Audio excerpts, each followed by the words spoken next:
Hi అండి, welcome to our channel. నేను మీ శిరీష. ఈరోజు మనం చేసుకోబోయే రెసిపీ వచ్చేసి మటన్ కర్రీ.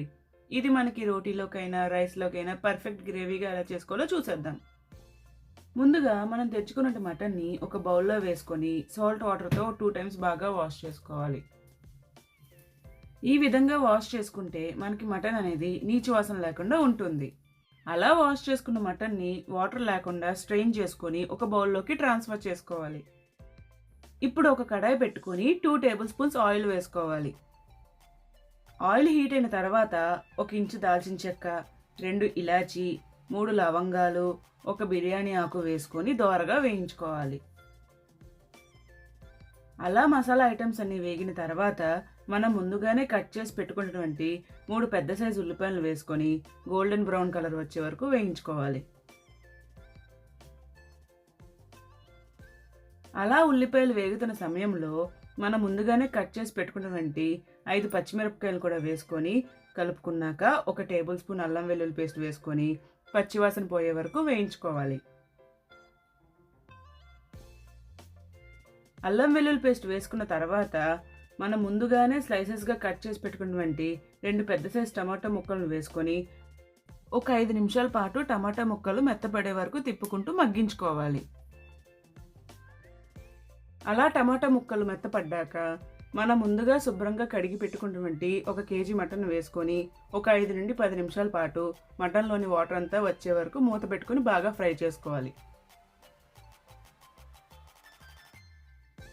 ఇక్కడ నేను జస్ట్ మూత పెట్టుకుని ఉడికించుకుంటున్నానండి, విజిల్ పెట్టడం లేదు. విజిల్ అనేది మటన్ ఫ్రై అయిన తర్వాత స్పైసెస్ అన్ని వేసుకొని ఆ తర్వాత పెట్టుకుందాం. అలా కాసేపటికి మటన్లోని వాటర్ మొత్తం ఈ విధంగా వచ్చేస్తుంది. ఈ టైంలో 1 టేబుల్ స్పూన్ కారం, రుచికి సరిపడంత ఉప్పు, 1 టీ స్పూన్ పసుపు వేసుకొని ఇవన్నీ ముక్కలకు బాగా పట్టేలాగా కలుపుకోవాలి.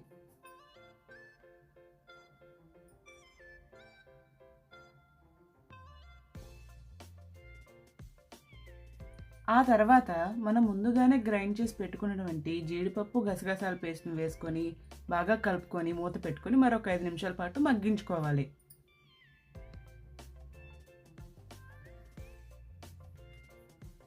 ఈ టైంలో మన ఫ్లేమ్ని కొద్దిగా తగ్గించుకోవాలి, ఎందుకంటే జీడిపప్పు గసగసాల పేస్ట్ వేసుకున్నాక మనం సరిగ్గా కలపకపోయినా హై ఫ్లేమ్లో కుక్ చేసిన కర్రీ అనేది మాడిపోతుంది.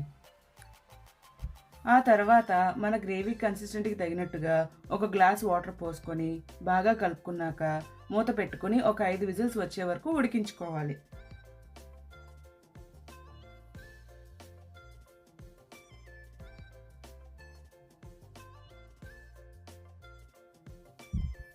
ఇంకా విజిల్స్ అనేది మనం తెచ్చుకున్న మటన్ మీద డిపెండ్ అవుతుందండి. మనం లేత మటన్ తెచ్చుకుంటే ఒక 4 నుండి 5 విజిల్స్ సరిపోతాయి. కొంచెం ముద్దరు తెచ్చుకుంటే 6 నుండి 7 విజిల్స్ వచ్చే వరకు ఉడికించుకోవాలి. వీలైనంత వరకు మటన్ అనేది లేతగా ఉండేటట్టు చూసుకోండి. అలా 5 విజిల్స్ వచ్చాక స్టవ్ ఆఫ్ చేసుకొని చల్లారిన తర్వాత మూత తీసుకొని 1 టేబుల్ స్పూన్ గీ వేసుకొని ఒక 5 నిమిషాల పాటు ఉడికించుకోండి. ఇక్కడ గీ అనేది ఆప్షనల్ అండి. ఈ టైంలో కొద్దిగా గీ వేసుకుంటే పీసెస్ అనేవి మంచి ఫ్లేవర్ఫుల్గా అలాగే బాగా టెండర్గా కూడా ఉంటాయి.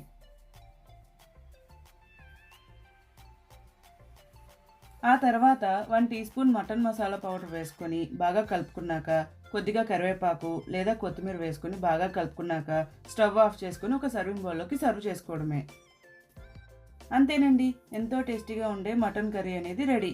ఇది మనం ముందుగా అనుకున్నట్టు రోటీలోకైనా రైస్లోకైనా బెస్ట్ కాంబినేషన్. ఇది మీరు ట్రై చేసిన తర్వాత ఎలా వచ్చిందో నాకు కామెంట్ బాక్స్లో కామెంట్ చేయడం మర్చిపోకండి. అమ్మ వంట నచ్చితే లైక్ చేయండి, షేర్ చేయండి, కమెంట్ చేయండి, దాంతో చేయండి.